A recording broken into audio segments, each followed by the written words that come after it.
Buenas tardes con todos. Espero que sea una charla provechosa y también intercambio de experiencias y también pues promover la discusión, ¿no? Como sabemos, nuestro país es un lugar muy bendecido, diría yo, porque somos muy ricos en recursos biológicos, ya sea recursos marinos, recursos vegetales, recursos animales, recursos microorganismos, entre otros, ¿no? Entonces, creo que hoy en día el mundo en general vive una bonita etapa en términos de investigación, pues se han generado muchas herramientas, ¿no? Fáciles de usar, diría yo, y también a la vez económicas, ¿no? Entonces ya prácticamente hoy en día no hay excusa para no estudiar todo lo que tenemos nosotros a nuestro alrededor. Y por supuesto, aprovecharlo, ¿no? También que sea de beneficio para agricultores, ganaderos, consumidores, para todos. ¿Sí? Entonces, en ese sentido, voy a presentarle este avances que hemos tenido, ya lo que hemos venido trabajando junto con otros investigadores también. Ustedes saben que hoy en día trabajar en equipo es muy fundamental. En ese sentido, también está como miembro de este trabajo Isamar Basso, ¿no? También alumna de la Molina, y bueno, egresada de la Molina. Joel Flores, también de la Molina, profesor Raúl Blas, los profesores Ricardo Sevilla, Alexander Grobman, Pedro Sánchez, de igual manera. ¿Ok? Y para empezar, pues ustedes ya deben conocer y para hacer un recordatorio, comentarles qué cosa es la genómica, ¿no? Es algo que nosotros hemos escuchado muchas veces, sin embargo, bueno, un recordatorio, ¿no? Es prácticamente es el estudio del genoma, ¿no? Como sabemos, todo ser vivo posee un genoma, ¿no? Y a la vez también dentro de esta área incluye el estudio de la interacción de los genes y también cómo estos están interactuando con el medio ambiente, ¿no? Nosotros nuevamente, nuestro país, Perú, tiene diferentes pisos ecológicos, ¿no? Hoy en día estamos en Lima, pero dentro de 4 horas podemos estar tranquilamente a 3.800 metros sobre el nivel del mar, ¿no? Si seguimos por la carretera, ¿no es cierto? Entonces, todo eso nosotros debemos de estudiar cómo es esa interacción, ¿no? Con nuestro medio ambiente, bajo diferentes condiciones de radiación, entre otras cosas, ¿no? Entonces, ustedes eh, consideren, por favor, que debemos de seguir estudiando todo, no solamente los genes, sino también la interacción, eso es muy importante.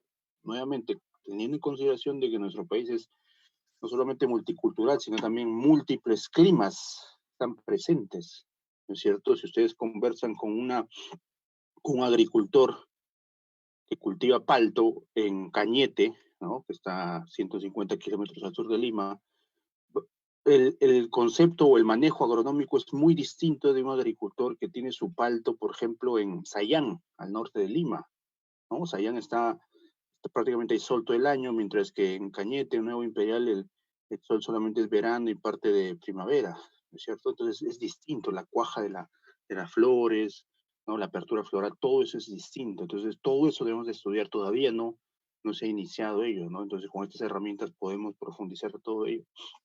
¿No? Entonces también comentarles pues de que el genoma es el set del ADN completo, ¿no? Tal como vemos acá en la imagen de la derecha, ¿no?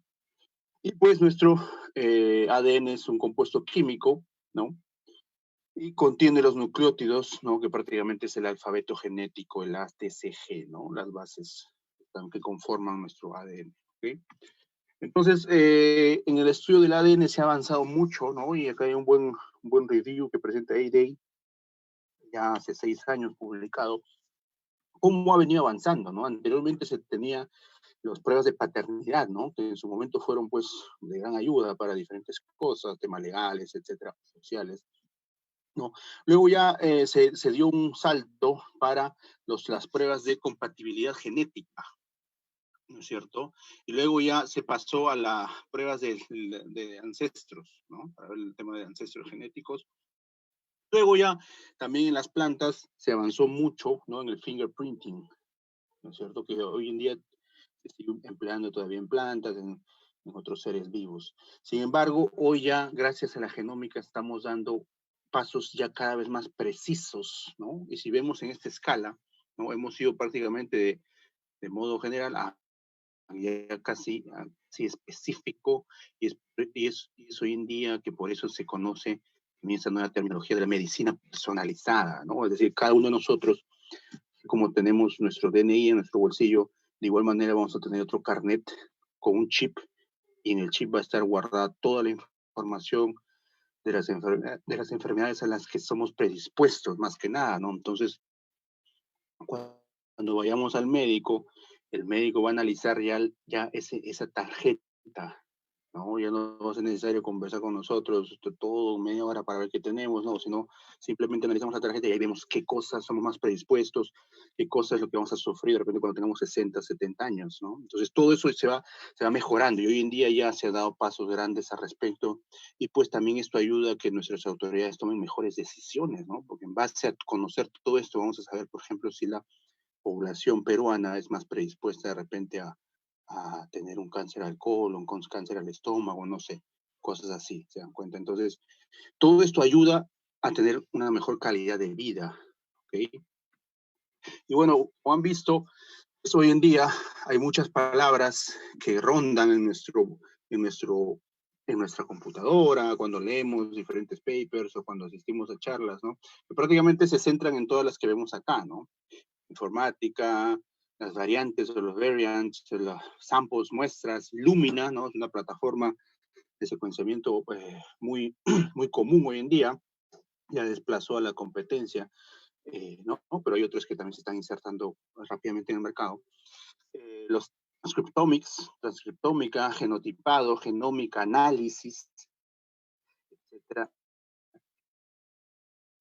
¿no? Secuenciamiento, NGS, entre otros. Entonces, todo esto ya debe ser parte, pues, de nuestro vocabulario, diría yo, ¿no? Debemos de tener, debemos de estar familiarizados en esto y a la vez también, pues, de enfocarnos, ¿no? En qué cosa es lo que nosotros debemos de investigar más o dónde es lo que nos gusta estar presentes. A algunas personas les gusta más la expresión de genes, es algo bonito, muy bien.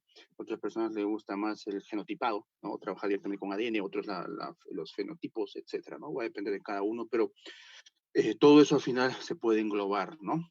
¿Okay? Bueno, nosotros nos enfocamos en los genomas, ¿no? En el ADN, estudio del ADN más que nada, ¿ya? Y yo diría que algo trascendental en el mundo, ¿no? Que creo que en nuestra prensa nacional no sonó, lamentablemente, fue en el año, pues, 2001, ¿no? Yo recién salí del colegio, de secundaria en esa época, ¿no? Y no recuerdo haber visto esto en la prensa, ¿no? Pero fue algo trascendental en el mundo cuando se anunció que se había secuenciado el genoma del humano, ¿no es cierto? Lo habían hecho los norteamericanos junto con otros socios de investigación, ¿no? Esto fue publicado en buenas revistas, ¿no? En Science, por ejemplo. Y de igual manera, pues hoy en día, como ustedes saben, se ha venido mejorando pues la calidad del genoma humano, ¿no? Costó un dineral antes, hoy en día tranquilamente con $1000 podemos acceder a secuenciar todo nuestro genoma, ¿no? Pero a la vez también en las plantas se ha dado un buen progreso, ¿no? Y muchos de los cultivos prácticamente oriundos del Perú o de la zona andina ya han sido secuenciados, ¿no? Pero por supuesto faltan otros más, ¿no? Pero los de mayor importancia económica ya fueron secuenciados. Por ejemplo, el tomate, ¿no? Ya se secuenció y se publicó en el año 2012. Acá participaron por lo menos 10 países, ¿no? El secuenciamiento de cada cromosoma fue dividido entre los países. Estados Unidos agarró 2 cromosomas, China agarró un cromosoma, Francia agarró otro cromosoma, etcétera, etcétera, ¿no? Y al final lo publicaron en el 2012 en la revista Nature. Hoy en día, pues, si ustedes revisan qué variedades se van lanzando, ¿no? Van a ver que ustedes hay muchas de esas nuevas variedades que hoy en día alimentan al mundo fue gracias a que se tiene, pues, el genoma del tomate disponible, ¿no? Pero a la par falta avanzar todavía en el estudio del tomate, ¿no? Y muy similar el caso de la papa, ¿no?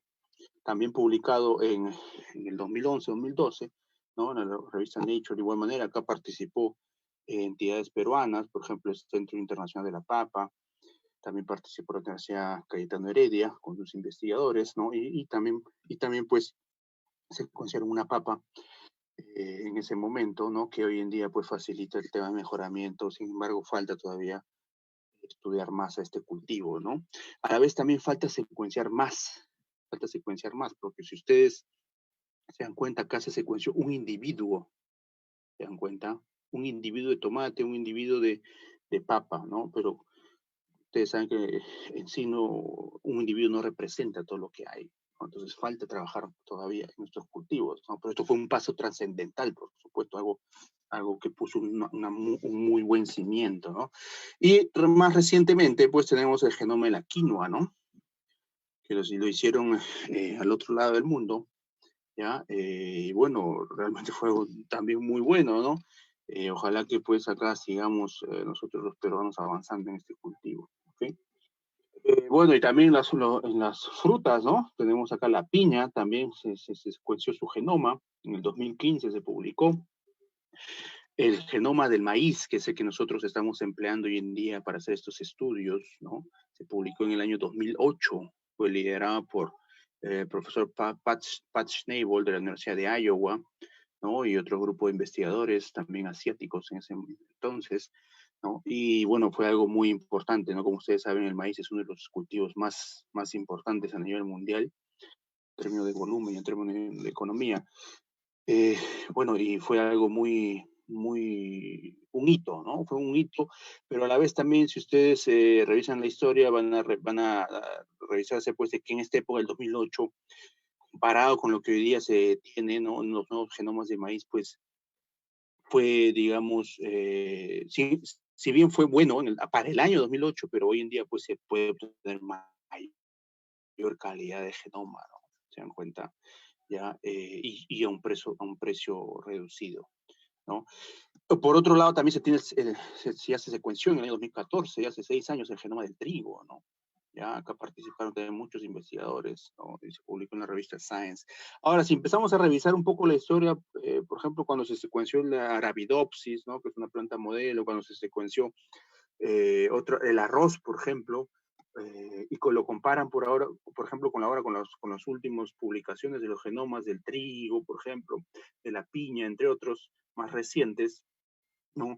Van a darse cuenta de que hace 15 años o hace 12, 13 años participaban bastantes investigadores, participaban por lo menos 80, 100, 150 personas tranquilamente, ¿no? Hoy en día calculo que son 10, 25 personas probablemente, ¿no? En el año 2016 también se publicó el genoma de la zanahoria, liderado por el profesor Simon, mi profesor de la Universidad de Wisconsin, ¿no? Y ahí participaron no más de 15 personas, se dan cuenta, comparado con tranquilamente los 150 personas que trabajaron en el secuenciamiento de la papa, ¿no? Entonces, ¿cuál es el mensaje? Que hoy en día es más factible avanzar en esto, ¿no? ¿Por qué?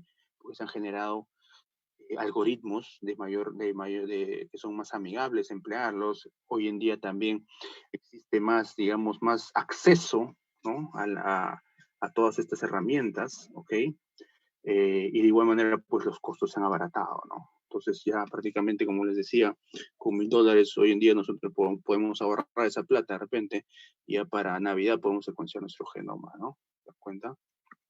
Entonces también hay que considerar nosotros emplear estas herramientas modernas. ¿Por qué? Porque ya Ray en el 2013, en su publicación, junto con otros investigadores, nos decía que está vislumbrando una insuficiente producción de alimentos para el año aproximadamente el año 2050, es decir, dentro de unos 30 años, ¿no? Que realmente el tiempo vuela, como ustedes han visto, ¿ya? Nosotros vamos a ser en el mundo 11 billones de personas, con B de bueno. Se dan cuenta, hoy en día, ¿cuántas personas somos a nivel mundial? Somos cerca de 7.2, 7, poquito más, 7 billones de personas. ¿Se dan cuenta? Entonces, debemos de generar alimento para 4 billones de personas más. Y considerando, pues, de que el área agrícola, el área rural se reduce, ¿no? Hay mucha gente que migra a la ciudad, ¿no es cierto? Y de igual manera también considerando que hay menos personas cada día que se dedican a la agricultura, ¿no? Ustedes ven, por ejemplo, cómo es los movimientos de las migraciones en China, por ejemplo, un gran productor mundial de alimentos. Cada día se va la gente a la ciudad, deja el campo, ahí su casa y se va a la ciudad. ¿Se dan cuenta? Entonces, igualito, ustedes han visto que en Perú, estoy seguro que cada uno de nosotros tenemos familiares que antes estaban en el campo y hoy en día están en la ciudad. O los hijos crecieron 5 o 10 años en el campo y hoy en día están en la ciudad estudiando, trabajando en otras cosas, ¿no? Entonces, eso es lo que ocurre en el mundo, ¿no? Y eso hay que tenerlo en cuenta. Y acá este gráfico resume todo ello, ¿no? Si nosotros seguimos trabajando al mismo ritmo con el que veníamos en el 2013, 2015 incluso, ¿no? La producción de alimentos para el año 2050 iba a ser tal como se figura esta línea continua, la línea en negro para el cultivo de maíz, ¿no? ¿Se dan cuenta? Pero la demanda iba a ser esta línea discontinua, es decir, vamos a generar este gap o esta brecha de acá, de alrededor de unas 2 toneladas por hectárea, ¿se dan cuenta? En promedio. De igual manera, otro cultivo importante, el arroz, muy consumido a nivel mundial, la brecha sería mayor, ¿se dan cuenta? Para el caso del trigo, la soya, muy similar también. Entonces, el mensaje es de que si nosotros no usamos tecnología, si no tenemos en cuenta de que si bien vamos a ser más personas y no cambiamos nuestro método de trabajo, nuestro método de considerar de que el tiempo avanza, pues simplemente vamos a generar un problema para las futuras generaciones, ¿se dan cuenta?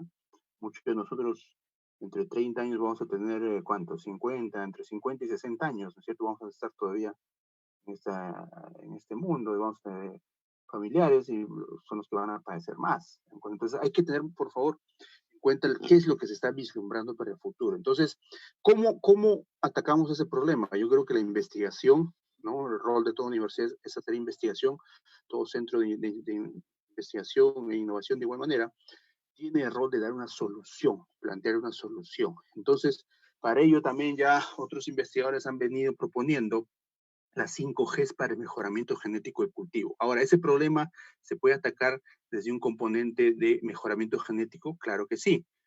¿Hay otros componentes? Por supuesto que sí. Por ejemplo, es el componente de manejo agronómico, es el componente de también social, por ejemplo, ¿no? Hay que hacer mucho trabajo también a nivel social con las personas, ¿no? Darles acceso a comunicación, carreteras, etcétera. Sí, es otro tema, ¿no? Pero nosotros nos enfocamos ahorita en el componente de mejoramiento genético, ¿ok? Dentro de ese componente, ya Varshney y colaboradores el año pasado publicaron un muy buen paper, de verdad, yo les recomiendo que lo lean, ahí tienen la referencia, donde indica que hay que emplear las 5Gs, ¿ok? ¿Cuál es la primera G? La primera G es el genoma, ¿no? La segunda es el germoplasma, tercera es los genes, la cuarta es el mejoramiento genómico y el quinto es la edición de genes, que es lo que hoy en día ya se ha insertado en el mercado, ¿no? Si vamos a la primera G, que es el genoma, pues prácticamente esto involucra todo con conocer el genoma, el ensamblaje de los genomas para determinada especie, ¿no? Si queremos trabajar, por ejemplo, en los maíces, para mejorar nuestros maíces peruanos, pues tenemos que secuenciar los genomas, ¿de acuerdo? Para conocer qué cosa hay dentro a nivel molecular, ¿no es cierto? Luego está el germoplasma, de igual manera tenemos que conocer todo nuestro germoplasma. Si bien existen en el Perú bancos de germoplasma, colecciones, etcétera, pero eso no debe permanecer pues como un museo, eso se tiene que emplear, se tiene que usar, tenemos que conocer qué cosa tiene ese germoplasma. En caso contrario, pues mejor lo llevamos al Museo de la Nación y ahí que esté, ¿me entienden? Eso no beneficia a ninguna persona hoy en día, ni a nosotros los peruanos, ni a la población mundial, ¿no? De igual manera hay que estudiar los genes, ya cuando tenemos los genomas, hemos visto el germoplasma, la estructura de la población, cuántos alelos existen, ya podemos estudiar los genes de igual manera, ¿no? Identificar genes, ya viene acá un estudio de expresión génica, se dan cuenta de lo que hemos visto, la RNA-seq, por ejemplo, y una caracterización funcional, ¿no? Luego, pues también se propone el genomic reading o el mejoramiento, ¿no? Genómico, ¿no? Acá ya pues se empieza a emplear tecnologías, por ejemplo, secuenciamiento, y se identifican los SNPs, ¿no? Y en base a los SNPs se van identificando las regiones que codifican para determinado carácter, ¿no? Ya sea un carácter cuantitativo o cualitativo, ¿no? Y lo que hoy en día también ya se ha insertado y se utiliza incluso a nivel comercial y también en humanos, como ustedes lo saben, la edición de genes, ¿no? Hoy en día, tal como nosotros editamos en nuestra computadora un archivo en Word o un texto en Microsoft Word, de igual manera se puede editar los genes, ¿no?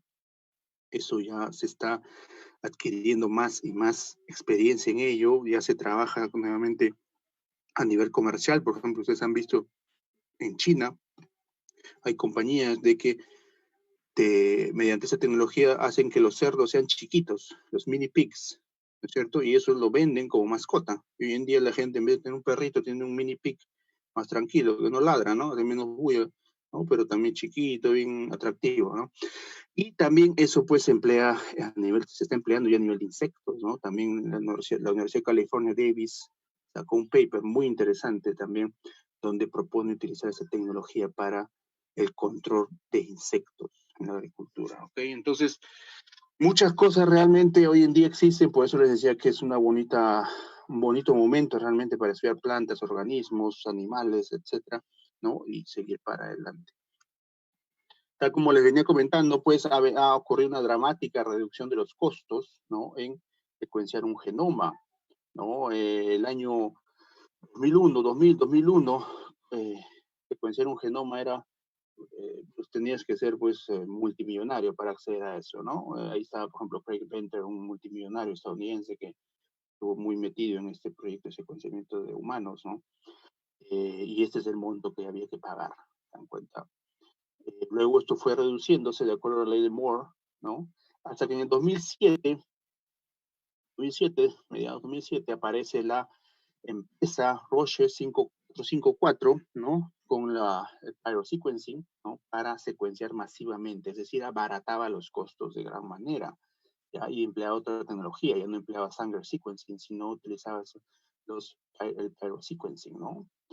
¿Ya? Entonces, nuevamente, ¿cuál es el mensaje? Que si tú empleas tecnología, tú abaratas costos, beneficias a muchas personas y también democratizas todas estas cosas, porque esto ya no era exclusivo de las personas con alto poder adquisitivo, sino ya empezaba a incluso que sea más acceso a otras personas, ¿no? Y también no solamente que los países con más dinero puedan hacer investigación, sino también otros países, por ejemplo, la India también se metió mucho acá, los países de Asia, se dan cuenta que son emergentes, se metieron también a trabajar con eso porque los costos abarataron. Y hoy en día, miren ustedes, se ha venido abaratando muchísimo más porque entró Illumina, entraron otros secuenciadores, abarataron los costos. Hoy en día, pues tranquilamente, si ahorramos $1,000, ¿no? Podemos nosotros acceder a nuestro genoma completo, ¿no? Claro que va a depender ahí de la calidad que nosotros estemos buscando, ¿no? Y la complejidad también que se haya predicho que tiene nuestro genoma, las regiones repetitivas, etcétera, ¿no? ¿Ya? Pero, nuevamente, con tecnología se ha venido abaratando los costos, se ha venido democratizando todas estas cosas, ¿ya? Y hoy en día, pues, nuevamente, cualquier persona, creo, de este mundo puede acceder a eso, ¿no? Por supuesto, hay que ahorrar un poco de plata. Bueno, y también mencionarles de que hay que recordar esta fórmula, por favor, nunca se la olviden, tiene que ser de igual manera como la tabla del 2, como se dice, ¿ya? ¿Qué dice acá? Dice pues de que el fenotipo, ¿ya? Es decir, todo lo que nosotros estamos viendo, ¿no? Por ejemplo, una planta de maíz, como vemos acá, el fenotipo sería, por ejemplo, la mazorca, ¿no? Tamaño, color, forma, etcétera, de la mazorca. O también puede ser la altura de la planta, ¿no?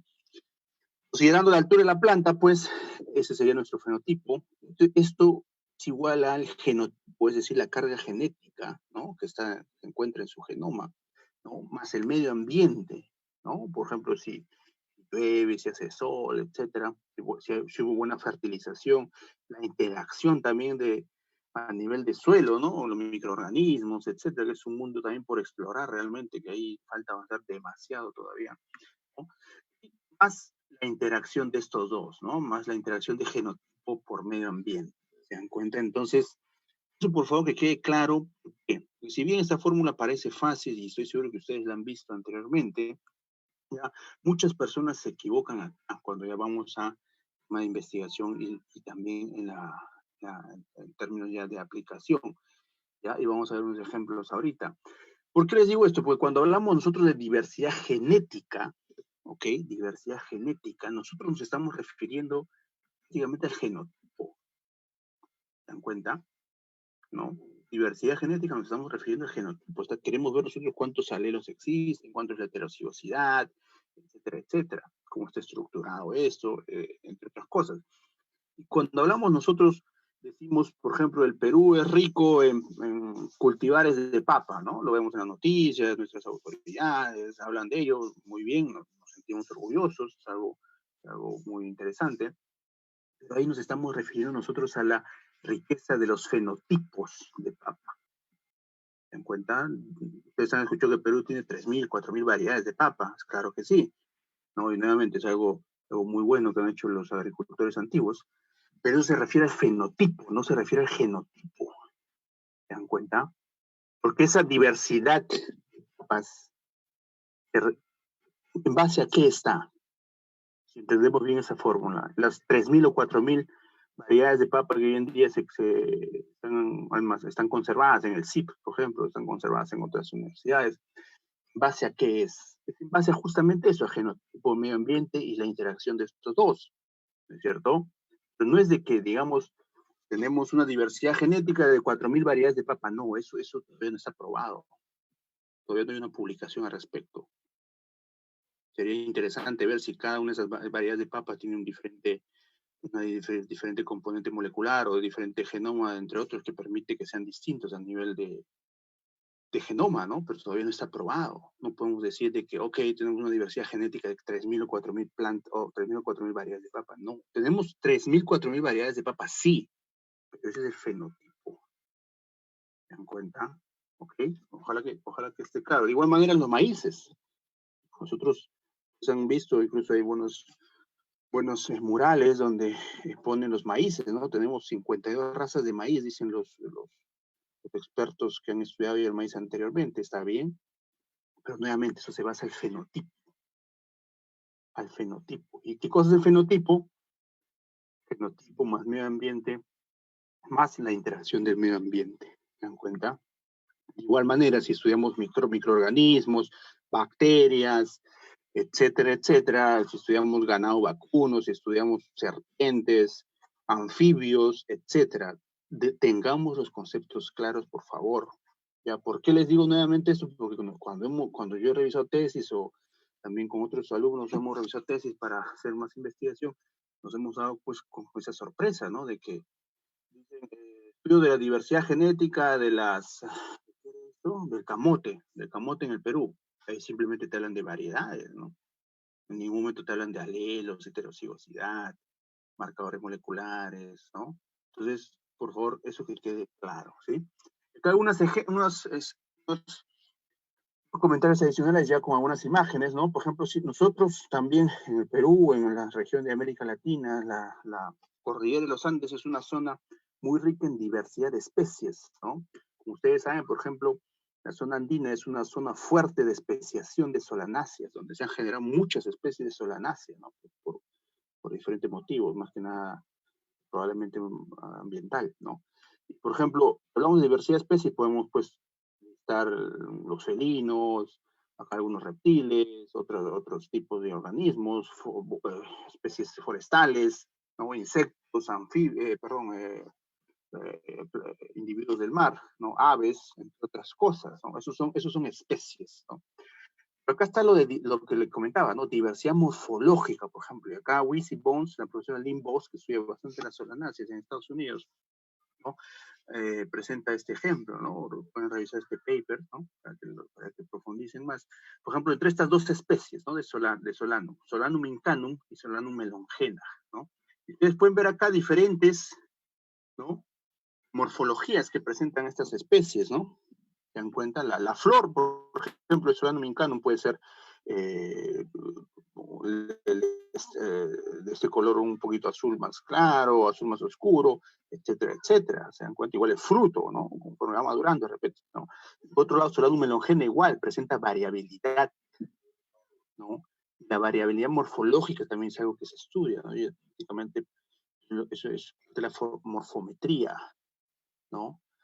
Ya es otro campo que por supuesto es muy interesante estudiar, ahí hay otros conceptos, otras herramientas que se utilizan, pero es algo muy bonito de verdad y que toda especie de planta también merece que se estudie ese nivel, y en solanáceas es algo realmente complejo, ¿no? En papa, por ejemplo, para estudiar la plasticidad de las especies, es algo muy, digamos, muy atractivo, ¿no? Que ha tomado tiempo, ¿ok?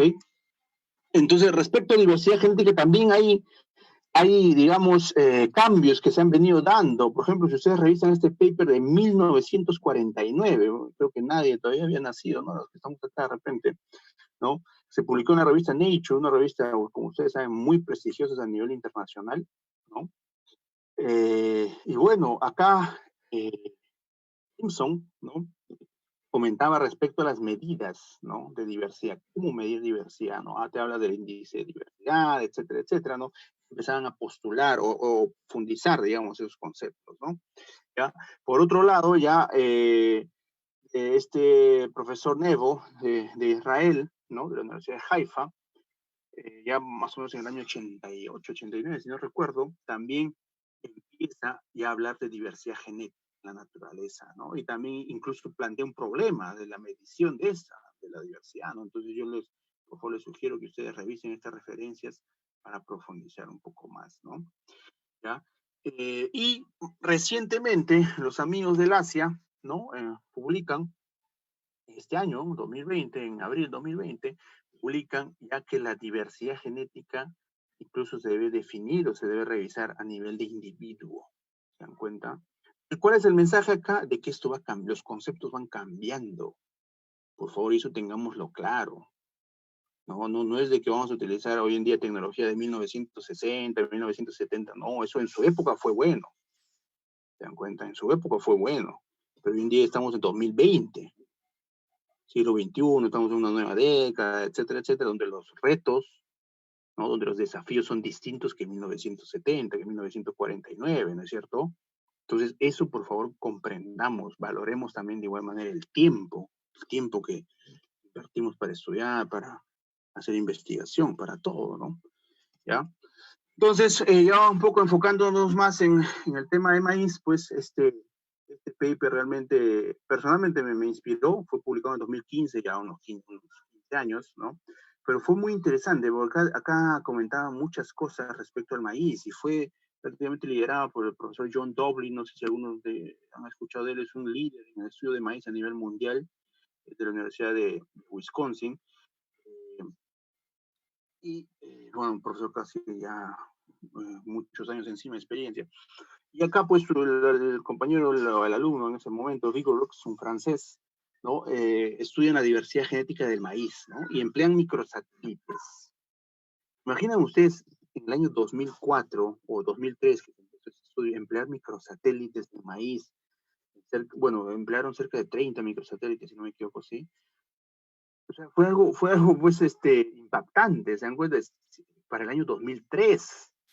¿Se dan cuenta? Entonces, por eso que esto se publicó en la revista Genetics Society, en la revista Genetics, ¿no?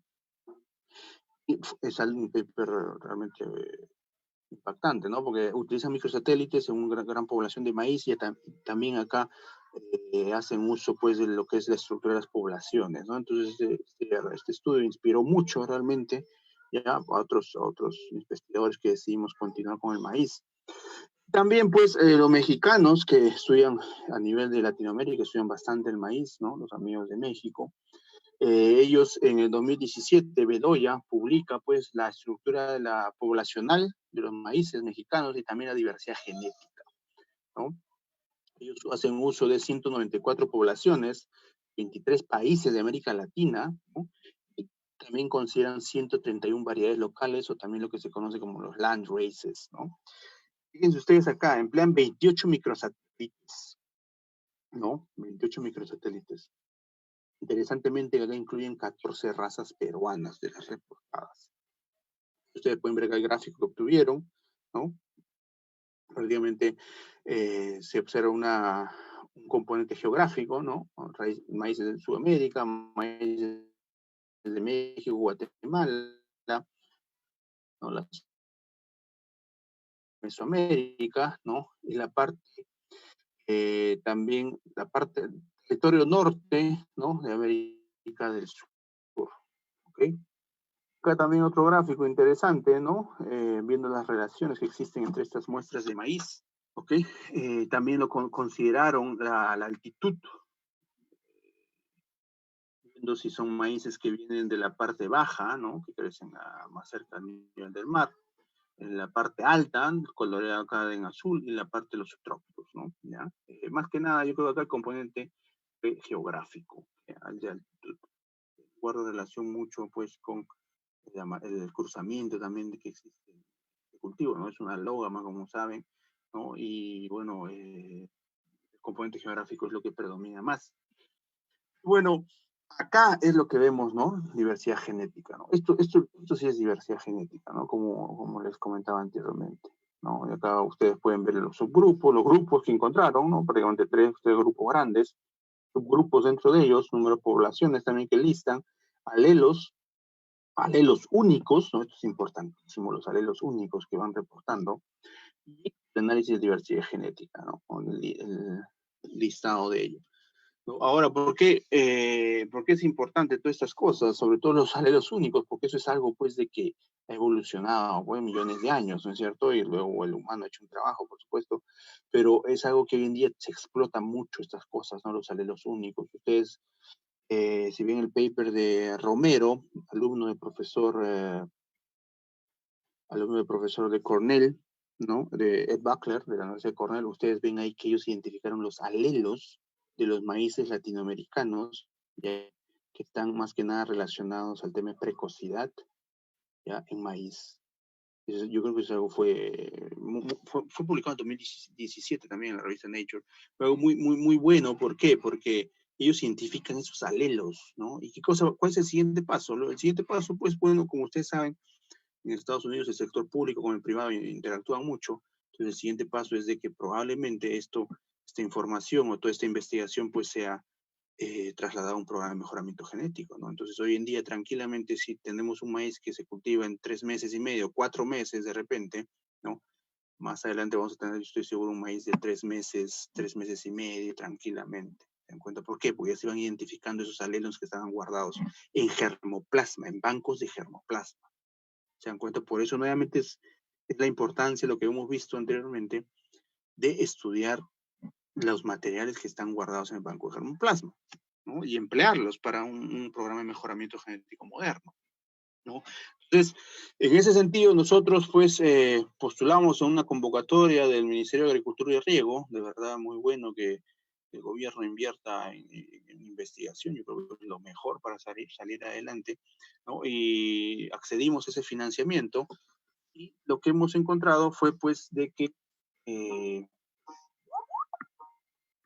encontramos de que podíamos trabajar con 12 razas, ¿no? De las 52 reportadas, hemos incluido estas que ustedes ven acá: Cusco, Cusco Gigante, Aro, Piscorunto, Huancachino, San Jerónimo Huancabelicano, Guaileño, Pachía, Ancashino, de Huancavelica, y como control también los maíces mejorados, maíces híbridos, ¿no? El maíz amarillo duro que hoy en día se cultiva en el campo. Y también dentro de este proyecto se involucra el componente morfológico de igual manera, porque como ustedes saben y hemos visto, el fenotipo, ¿no? Es el resultado del fenotipo más el medio ambiente más la interacción de estos, ¿no? ¿Ya? Acá ven una foto en campo de Chicán, en Ancash, 3.300 metros sobre el nivel del mar, ¿no? Y ahí están los maíces creciendo, ¿no? Esto es foto de la campaña anterior, y que se evaluaron mediante alumnos tesistas también el componente morfológico. Entonces, se hizo la fase de laboratorio, ¿no? Se sembró en bandejas, ya, para luego extraer el ADN, ¿no? Previa emergencia, por supuesto, ¿no? Un tejido joven, tejido fresco, ¿no? Para tener buena calidad y cantidad. ¿Por qué? Porque la tecnología que vamos a usar, pues, me requiere eso, ¿no? Cantidad y calidad de ADN. Y acá ustedes pueden ver el tema de la calidad de ADN que se obtuvo, ¿ya? Se corrió en agarrosa el 1%, ¿no? Y acá pueden ver ustedes algunas razas de maíz corunto, y, ¿no? Cusco Gigante, CG, ¿no? Y, bueno, el marcador molecular, ¿no? El marcador para el peso molecular, perdón. Y bueno, y luego esto fue sometido a un centro de secuenciamiento en Estados Unidos, y nosotros decidimos seguir esta metodología, ¿no? de Elshar y colaboradores, ¿no? ¿Por qué? Porque es una tecnología económica, ¿no? Que te permite obtener marcadores moleculares de manera relativamente sencilla, y de nuevo económico, que es algo que nos interesa, por supuesto, ahorrar dinero, ¿ya? Y también en un relativo corto tiempo, ¿ok? Entonces, estoy seguro que muchos de ustedes han visto esta tecnología GBS, ¿no? Es algo que hoy en día se sigue usando, bueno, está patentado hoy en día, la empresa Kijin obtuvo la patente de esto, y hoy en día solo algunos laboratorios o centros de biotecnología tienen autorización para hacer esto, pero no es costoso, no es costoso, así que sigue trabajando nomás. Y bueno, esta tecnología prácticamente, a modo de resumen, trabaja en 4 pasos grandes, ¿no? Primero hay que obtener el ADN de buena calidad y buena cantidad, luego se utilizan enzimas de restricción, ¿no? Que ayudan a reducir la complejidad del genoma. Luego de ello, pues, ya se siguen las recomendaciones, bueno, los pasos que están listados en el paper y que están en los centros de biotecnología, ¿no? Se adjuntan, ¿no? Los barcodes, luego los adaptadores, el forward y el reverse, luego se hace digestión, un pool, el pool del DNA, luego pasa a PCR y a un secuenciamiento, ¿ok? Y bueno, luego tenemos nuestros resultados, nos envían los raw sequences y acá nosotros podemos ver, pues, que nos envían todo mezclado, ¿no? O sea, como cuando tú pones papel cortado, o perdón, pones diferentes monedas en un sombrero y tú dices, sácame la moneda de un sol del año 2013. ¿Cómo puedes identificar esa moneda al tacto? Muy, muy complicado, ¿no? Pero hoy en día pues ya existen recursos computacionales para hacer esa identificación, ¿no? Y gracias a qué, justamente porque se le agregaron acá arriba en el paso 2 barcodes, ¿no? Como el DNI de cada uno, cada muestra fue de un barcode distinto, ¿no? Entonces, gracias a este barcode, nosotros podemos separar las muestras, ¿no? Por ejemplo, todas las lecturas de este individuo, de esta muestra, son separadas, ¿no? Acá tenemos el color marrón, color verde, color naranja y color púrpura, ¿no? Entonces, gracias eh, a esta metodología que se agrega a los barcodes y también a los nuevos métodos bioinformáticos, ¿no? Que emplean diferentes algoritmos, podemos separar nosotros, ¿ok? Y bueno, hoy en día nosotros tenemos acceso, ¿ya? Y es algo que me olvidé comentarles, ¿no? Y ustedes lo saben de seguro, tenemos acceso de manera gratuita a estos genomas completos. De manera gratuita, nosotros no pagamos ni un sol ni un dólar, nada, cero. Lo único que nos cuesta es nuestro internet, nuestra computadora y por ahí una hora de nuestro tiempo. Accedemos a los genomas que están depositados en diferentes bases de datos, ¿no? Para hacer estos estudios, ¿no? Entonces, nosotros, hoy en día, pues, Yao, ¿no? Y colaboradores generaron un genoma de maíz del B73 de mayor calidad, que utilizaron lecturas largas, ¿no? Para mejorar la calidad del genoma que se publicó anteriormente, ¿no? Por supuesto, acá también está involucrado el profesor Pat Schnabel, ¿no? De la Universidad de Iowa. Y bueno, gracias a los genomas de alta calidad que hoy en día tenemos en maíz y el proyecto que venimos conduciendo, pues es de que pudimos obtener secuencias del ADN de los maíces peruanos, ¿no? Esto se secuenció en Estados Unidos, se empleó la plataforma Illumina, el secuenciamiento fue 1 por 100 pares de bases, ¿no? Y actualmente seguimos analizando estos datos, ¿no? Tenemos 445 muestras en total, alrededor se obtuvieron 200 gigas de data, ¿no? Y felizmente tenemos acceso al servidor informático de línea, ¿no? De la Molina también, de la Universidad de Wisconsin-Madison de igual manera, ¿no? Que nos colaboran también con herramientas computacionales. Y bueno, ustedes pueden ver acá una captura de pantalla, así que nos llegaron los datos, ¿no? Una carpeta citada por cada muestra, ¿no? Acá vemos la muestra 1, 2, 3, etcétera, hasta la 377 y así baja hasta la muestra M, que es programa de maíz, 445, ¿no? A ver. Y acá estamos viendo ya la calidad de control de datos, ¿no? Este es algo que se realiza, ¿no? Esto es parte del manuscrito que está en preparación. En total hemos obtenido 191,000 megabases, ¿no? Cerca del 94% de los barcodes fueron perfectos. Yo creo que fue un buen trabajo realizado por el Centro de Biotecnología. Un score de calidad de 36, considerado también muy aceptable, ¿no? Y bueno, yo creo que en números, bueno, términos generales, obtuvimos una buena calidad de secuencias. ¿Okay? Esto ya es prácticamente, diría, dentro de lo esperado. ¿Por qué? Porque el maíz es una especie que se ha trabajado bastante a nivel mundial, ¿no? Entonces, los centros de biotecnología ya saben bien el protocolo, saben bien cómo trabajar con los adaptadores, con las enzimas de restricción, etcétera, etcétera. Sin embargo, si vamos a trabajar, por ejemplo, con una especie no muy común, digamos, por ejemplo, con una racacha, que es una apiácea, ¿no? Es algo que creo que todavía no hay mucha gente trabajando ahí, diría nadie, ¿no? A nivel molecular. Entonces, ahí sí hay que hacer incluso corridas previas, ver qué enzima de restricción trabajaría mejor, incluso ver el tema de la ploidía, ¿no? Y es otra cosa ahí que está considerada. ¿No? Y acá vemos ya los primeros resultados, ¿no? Acá tenemos un PSA, un análisis de componentes principales, donde hemos obtenido cerca de 30.000 SNPs, ¿no? Considerando 445 muestras. Imagínense ustedes, 30.000 SNPs. El estudio del amigo Vigorox, ¿no? De 2004, también de Bedoya, 2017, empleaban microsatélites y una cantidad reducida. Hoy en día podemos obtener muchísimo mayor cantidad de marcadores moleculares, modo económico y en un reducido tiempo. ¿Ok? Y lo interesante acá es de que también nosotros hemos podido identificar algunas razas claramente. Por ejemplo, esta de acá arriba, ¿no? El Pachía. Se dan cuenta, totalmente distinta, o diría yo, separada del resto, ¿no? Acá vemos los maíces, el cuyi, que es prácticamente muy similar al maíz morado, ¿no? Acá están los híbridos comerciales, el maíz amarillo duro, ¿no? Que se siembra en el campo, miren, está muy cerca este de acá, ¿no? Y acá ya empieza a ser un poco más complejo, ¿no? Con los maíces más que nada de la sierra. El maíz Cusco gigante, ¿no? Que está acá, se separa del resto, yo diría, con determinada claridad, pero ya los otros sí hay un poco más de desorden, diría. Por ejemplo, ustedes ven acá este morado, ¿no? Que es el de, ¿cuál es este? Este es el San Jerónimo huancabelicano, ¿no? Prácticamente se distribuye acá en todo este eje, ¿no?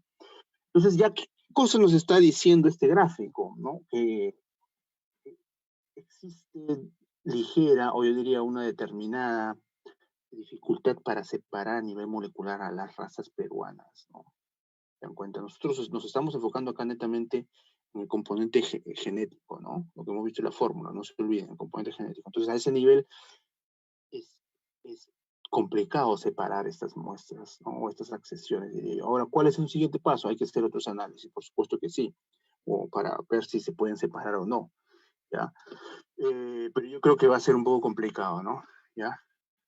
Ahora, otra pregunta también es, base a este gráfico, ¿cuántos grupos nosotros podemos observar? De repente ustedes dicen, ok, yo veo acá un grupo, este es uno, para mí este es dos, todo esto para mí es tres, entonces yo veo tres grupos, ok, es válido lo que dices, pero hay que probarlo, ¿no? Ustedes saben que en ciencia todo se debe probar, en investigación todo debe ser comprobado.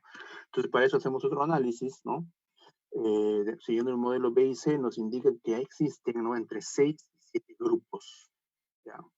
6 y 7 grupos. Nosotros hemos hecho pruebas desde un grupo hasta 25 grupos, como ustedes pueden ver, y los valores más bajos, pues los obtuvimos entre 6 y 7 grupos, ¿ya? Ahora, ustedes dirán, ok, ¿es 6 o 7? Pues tengo que decir uno, ok, vale esa pregunta. Entonces ahí ya entra ya, digamos, un criterio del investigador, ¿no? Entonces, es por eso que en el equipo nosotros tenemos a profesor Sevilla, profesor Groman, que han trabajado prácticamente toda su vida en maíz, ¿no? Entonces, contamos con la experiencia de ellos para que nos ayuden realmente a tomar la mejor decisión si existen 6 o 7 grupos, pero a la vez también haciendo, digamos, un match con los resultados moleculares, ¿no? Porque de repente me dicen, no, acá yo creo que hay 12 grupos. No, 12 grupos tampoco no hay, porque también hay que valernos en estos análisis, pues, estadísticos, ¿no? Que se hace. Bueno, también comentarles de que estos análisis usan muchos recursos computacionales, ¿no? Hemos llegado a emplear hasta 203 gigas de RAM, imagínense ustedes, o sea, al realizar estos análisis en la computadora que tenemos al frente prácticamente sería imposible, diría yo, ¿ya? No creo que alguien tenga 200 gigas de RAM hoy en día en su laptop, pero sí lo tienen los servidores, ¿no? En este caso el servidor de la Agraria tiene esa capacidad. Yo realmente felicito a las autoridades porque adquirieron un servidor muy, muy potente. Yo diría que está dentro de los 15 mejores de América Latina tranquilamente ese servidor. Así que sentirnos orgullosos nosotros los molineros que tenemos un buen servidor dispuesto a usarse. Ahora, pues, lamentablemente mucha gente no lo usa. Ojalá que ustedes se animen a usar este servidor, ¿no?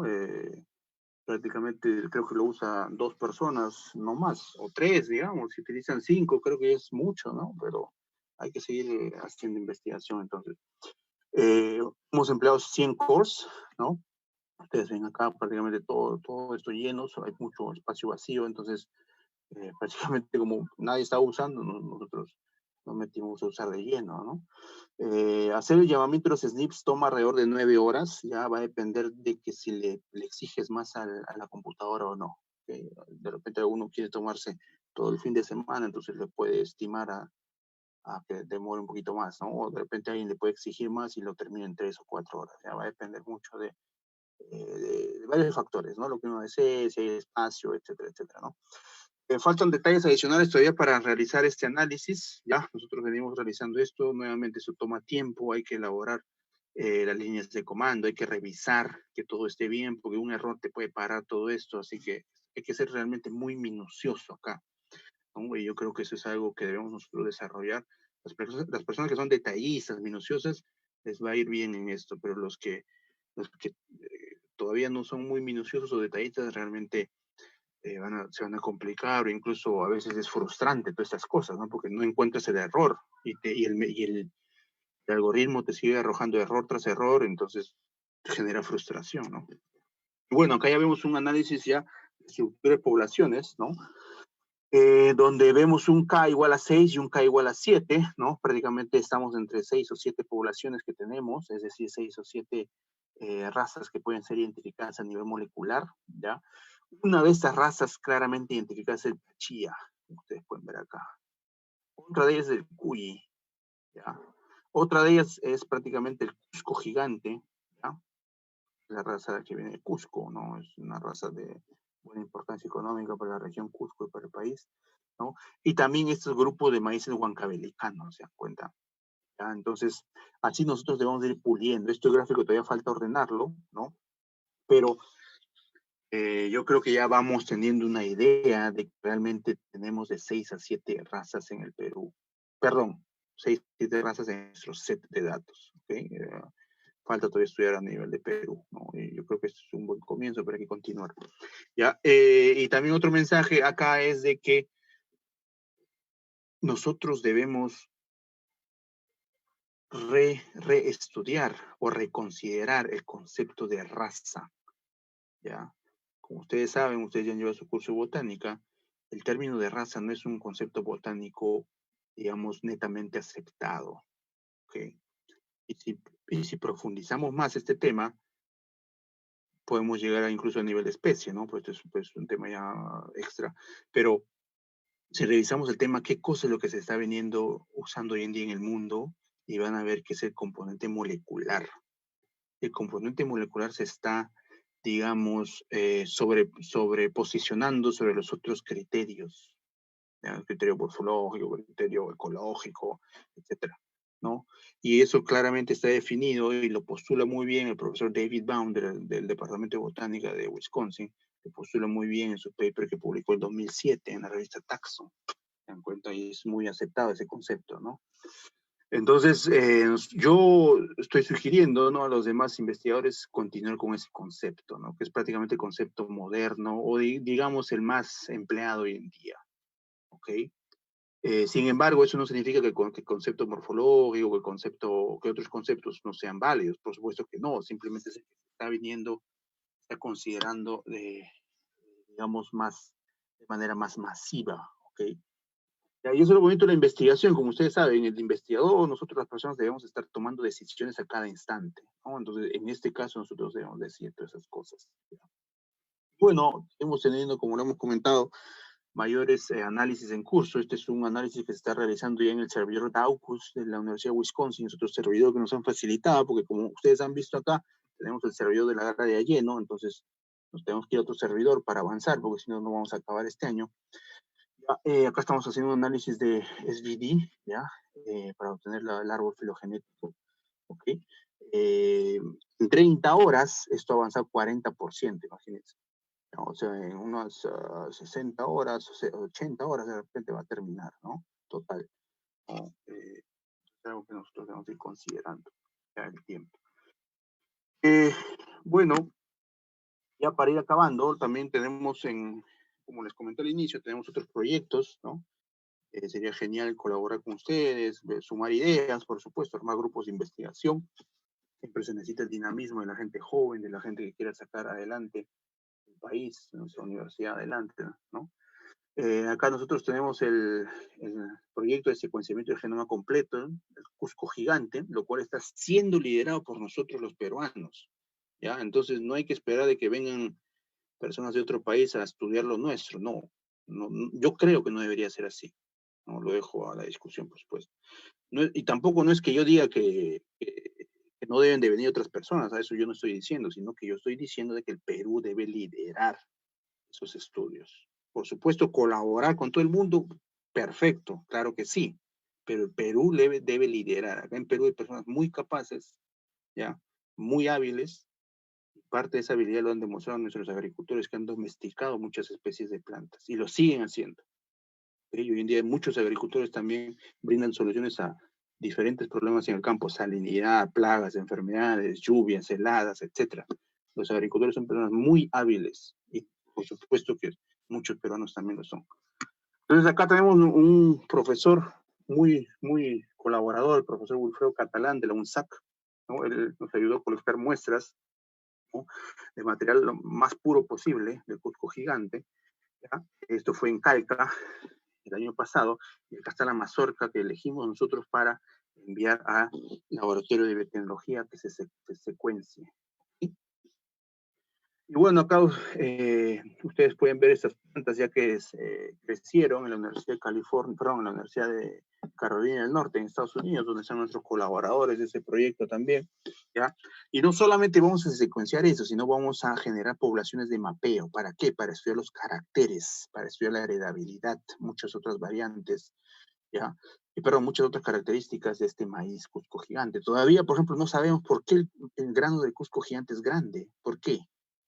¿Dónde están esos genes que codifican al tamaño del grano en el Cusco Gigante? Están en el cromosoma 8, cromosoma 2. ¿Cómo interacciona el gen del cromosoma 2 con el 8 para que se tenga un buen grano un grano grande de maíz? ¿Se dan cuenta? Entonces, todas esas cosas podemos estudiarlo hoy en día, claro que sí, pero tenemos que generar un buen equipo de investigación para hacer eso, buenas personas que realmente estén interesadas. Entonces, con nuestros colaboradores de Carolina del Norte, ellos, fíjense ustedes, ellos no tienen acceso fácilmente como nosotros al campo, entonces tienen que usar invernaderos, como hace mucho frío tienen que ponerle vidrio, temperatura, etcétera, es caro. O sea, nosotros acá tenemos prácticamente laboratorios en el campo, nos vamos a Jauja, ya estamos a 3.000 metros sobre el nivel de mar en 6 horas, ¿no? Podemos ver ahí tolerancia al frío, seleccionar maíz para el frío. Nos vamos a Tacna, estamos en condiciones áridas para seleccionar para tolerancia a salinidad, sequía, etcétera. ¿Se dan cuenta? Entonces, esas son las grandes ventajas que nosotros tenemos acá en nuestro país. Tenemos laboratorios de manera natural. ¿Sí? Entonces, allá estamos haciendo otra copia de estos mapping populations, ya para nosotros continuar estudiando este maíz Cusco Gigante, ¿no? Y bueno, ya para terminar, nosotros tenemos colaboración con diferentes instituciones, estamos reforzando los lazos, porque eso es importantísimo. Linía, la Universidad de La Molina, por supuesto, la UNSAC, la Universidad de Ciencias Agrícolas de Suecia, donde está el doctor Ortiz, que también colabora con nosotros, la Universidad del Centro del Perú, también está el profesor Fisher, que colabora con nosotros, el USDA de los Estados Unidos, el CIMIC también, el doctor Costa, que colabora con nosotros, la Universidad de Carolina del Norte, ¿no? Y bueno, y yo creo que debemos de seguir adelante, ya, trabajando todos juntos, hay mucho por hacer, y yo creo que acá la base es armar un buen equipo de investigación, ya, y seguir avanzando. Eso sería todo, muchas gracias por su atención. Bien, ponente, buenas tardes. Muy interesante su ponencia. A continuación, damos comienzo a la ronda de preguntas. Pueden realizarla a través del chat o activar su micrófono.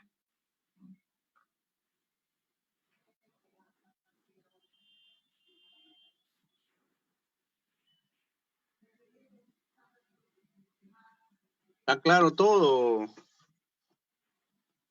O está claro todo, no está claro todo, no hay esas dos opciones nomás.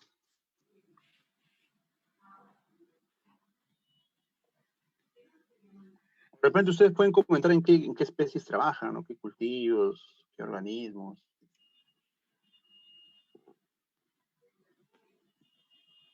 ¿No? Bueno, por mi parte, yo todavía estoy estudiando meteorología y hay un área de la agrometeorología en la cual me gustaría desempeñarme, ¿no? Cuando acabe la carrera. Qué bien, qué bien. Muy interesante también el tema del clima ahí para relacionarlo a los cultivos. Sí, Otra bueno, persona, no sean tímidos, pues.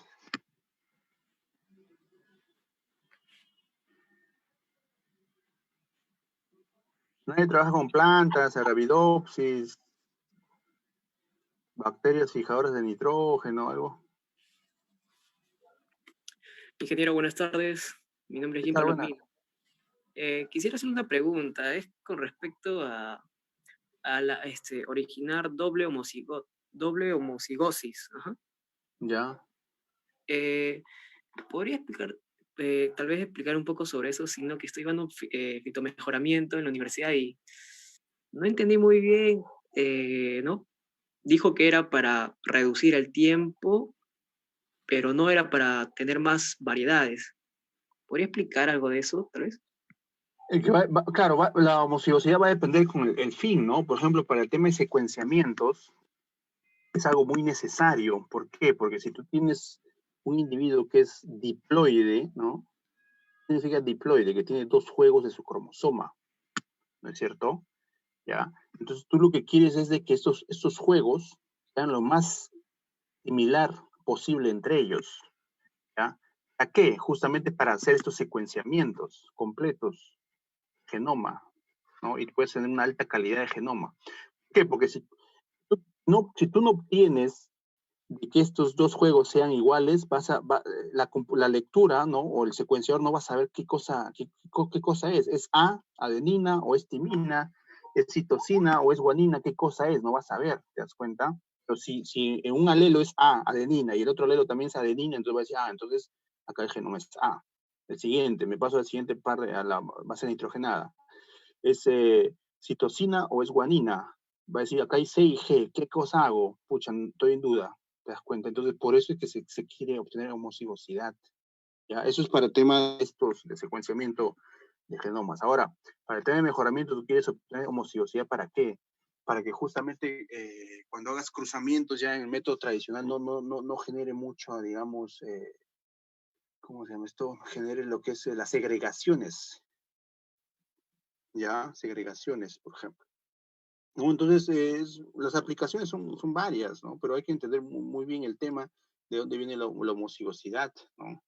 Tú tienes diploides, puedes tener tetraploides, puedes tener ploidías mayores como la caña de azúcar, por ejemplo, que es algo complicado para hacer mejoramiento tradicional, ¿no? Tienes hasta octoploides en caña de azúcar, o sea, tienes 8 copias del genoma.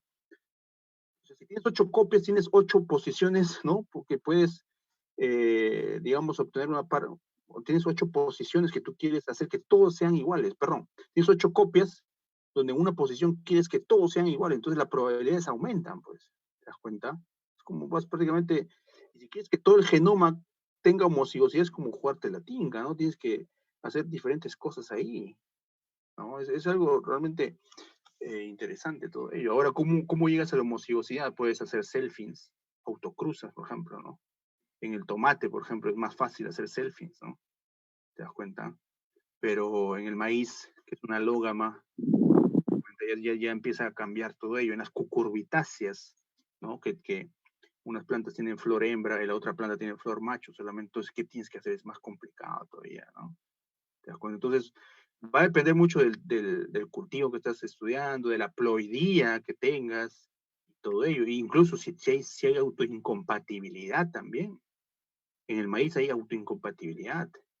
Por ejemplo, si tú haces muchos selfies, ¿no? De repente, en vez de mejorarla, o en vez de hacer vas a obtener homocigosidad, sí, pero la planta va a ser enana, débil, va a ser muy susceptible a enfermedades, ya no va a ser una planta grande, sino una planta enana. Te das cuenta, en el arroz pasa mucho eso. Cuando haces selfies, ¿no? El arroz prácticamente lo desmejora que mejorar, ¿no? Entonces ya se utilizan otras técnicas ahí, ¿no? ¿Está Claro. claro la respuesta? ¿O? Sí, ingeniero, gracias. También quería mencionarle sobre la doble homocigosis. Sí, en Estados Unidos ya está desfasado esta técnica, algo, han reemplazado por otras técnicas. Mira, no estoy muy al tanto de ello, para serte sincero, ¿ya? Pero si no me equivoco, esas tecnologías se estaban empleando para la papa, ¿ya? Para la papa sí estaban empleando. Yo creo que todo, sí sigue vigente, ¿no? O sea, esas tecnologías no creo que pasen de moda, pero sí se busca ahorrar tiempo, ¿no? O sea, si bien tú quieres llegar a la homocigiosidad, pero ¿qué pasos vas a hacer para reducir ese tiempo, para que sea más barato llegar a ese nivel? ¿Te das cuenta? ¿Por qué? Porque la mano de obra cada vez es más cara y hay menos mano de obra para estas cosas, ¿no? Entonces, ¿cómo se puede hacer eso? Entonces, por ejemplo, un tema ahí podría ser la edición genética, ¿te das cuenta? Se puede abaratar muchísimo tiempo ahí, muchísimo Claro. costo de mano de obra, ¿no? Entonces, rápidamente editas ahí el genoma, pero hay que saber la posición, las consecuencias también, de repente, esa homocigosidad, en vez de tener un mejor vigor híbrido en una planta, lo vas a disminuir, no sé, hay que ver, ¿no? Pero hay que tener el concepto o el camino claro, diría yo. Pero, Ujú. y para ver todo eso hay que leer, no hay que dejar de leer, todo eso se publica, ¿no? Ya, por eso te decía, en la papa sí recuerdo haber leído eso, mucho eso. ¿Por qué? Porque hoy en día en la papa, ustedes saben que la papa se vende a partir de tubérculo, ¿no? El agricultor de tubérculo siembra, emerge y cosecha papa, ¿no? Pero hoy en día ya existe investigación, ¿no? O incluso ya existen compañías que están trabajando para que se siembre semilla híbrida, ¿en cuenta? Como hoy en día se siembra tomate híbrido, maíz híbrido en campo, también ya se está trabajando para tener la papa híbrida. Imagínense ustedes, ¿no? Es algo realmente increíble cómo avanza. ¿Está claro, Gracias, Jim? ¿O ingeniero. no?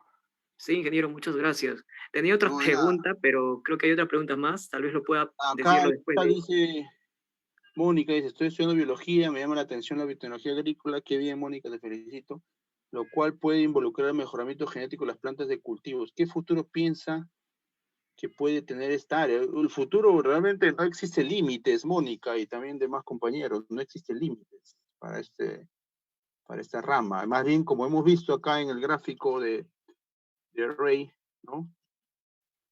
2013, más bien necesitamos más biotecnología, más investigación para que en el futuro no nos falte alimentos, ¿se dan cuenta?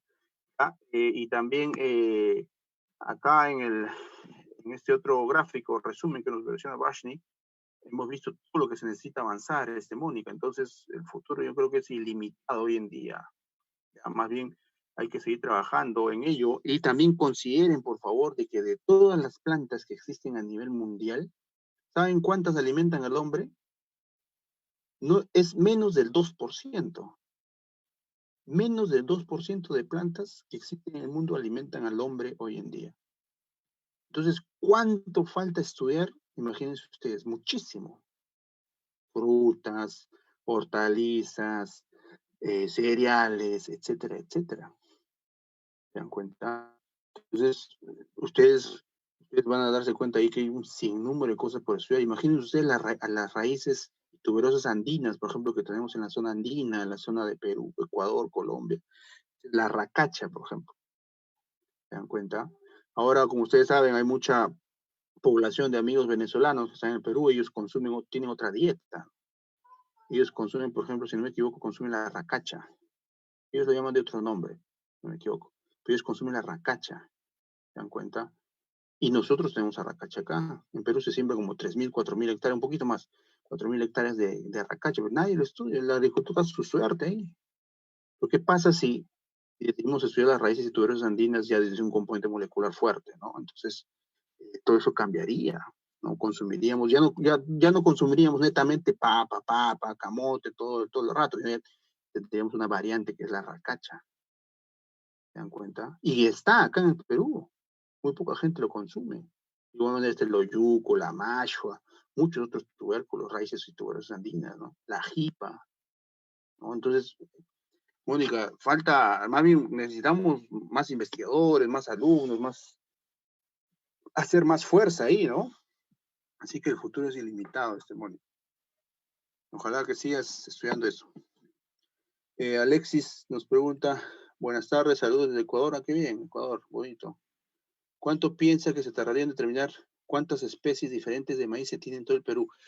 Es buena pregunta, pero nosotros estamos trabajando a nivel de variedades, ¿no? Si quisiéramos trabajar a nivel de especies, habría que hacer otro estudio, y de repente asociarnos con los mexicanos, etcétera, etcétera, ¿no? Que tienen otras especies del género SEA. ¿Ya? Sin embargo, no hay que descartar, de repente acá se han hecho pocas exploraciones para el género SEA, nos puede dar una sorpresa, no sé. Pero yendo al tema de variedades, ¿cuánto tiempo? Yo creo, va a depender mucho del trabajo en equipo que se haga, el flujo de trabajo. Yo creo que en un año adicional podríamos determinar cuántas variedades en total se necesitan en el Perú. No va a depender de las colectas, el análisis, etc. Yo diría un año y medio de repente, calculo yo. Pero lo que estamos haciendo acá, considerando 10 a 12 razas, yo creo que para el próximo mes ya debemos de terminar nuestro manuscrito, debe estar nuestro manuscrito finalizado. ¿Ok? Eso sería. ¿Está respondiendo tu pregunta entonces, Alexis, o no?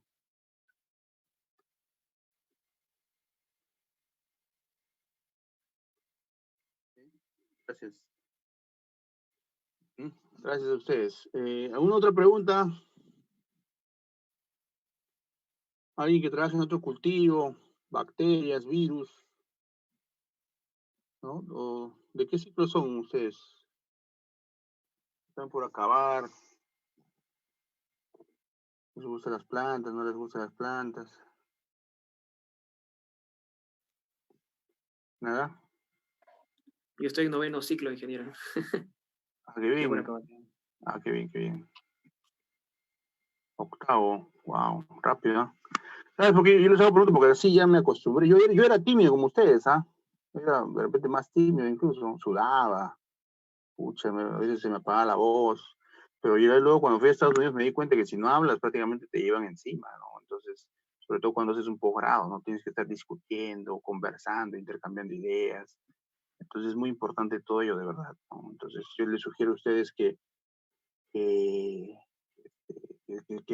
sigan lo que les gusta a ustedes, ¿no? Si a alguien les gusta computación, por ejemplo, y asociado a biología, excelente, ¿no? Eso es lo que se necesita en el país, en nuestra región, ¿no? Trabajar más en esas cosas, ¿no? Y hay bastantes oportunidades ahí, ¿ya? De igual manera en otras ramas, ¿no? Bacterias, por ejemplo, virus, ¿no? Las bacterias fijadoras de nitrógeno, hemos visto ahí cómo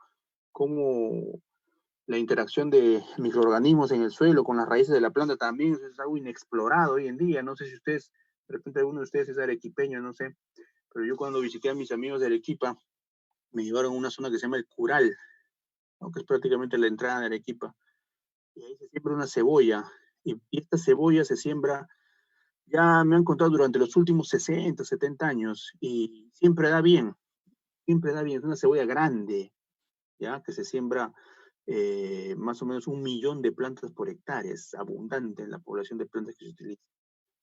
Pero esta cebolla no tiene enfermedades radiculares, es un todoterreno prácticamente, ¿no? Pero mientras que si tú llevas otra variedad ahí, muere, no produce bien, se queda chica y no da beneficio, ¿no? Al agricultor. Entonces, ¿qué puede estar pasando ahí? Por supuesto que hay un componente genético, ¿no? Pero a la vez también hay un componente de microorganismos en el suelo, ¿no? Porque los microorganismos en el suelo ya prácticamente conviven con esta variedad, ¿no? Pero eso todavía no se ha estudiado, ¿no? ¿Qué cosa está pasando ahí? ¿Y cómo podemos explotar esos microorganismos? De repente llevarlos a Ica, donde está la zona agroexportadora de cebolla amarilla, ¿no? Para que ahí obtengan mejores rendimientos los cebolleros, o llevarlo al norte, a Chepén, donde hay problemas de salinidad, no sé, no se sabe todo eso, pero hay muchas cosas, como le digo, para seguir investigando, ¿se dan cuenta? ¿No? Entonces, por eso, yendo un poco atrás a la pregunta de Mónica, entonces hay bastantes cosas por estudiar. ¿Ya? Así es, Ingeniero, muchachos.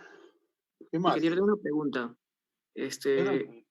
Con respecto a cuando hay una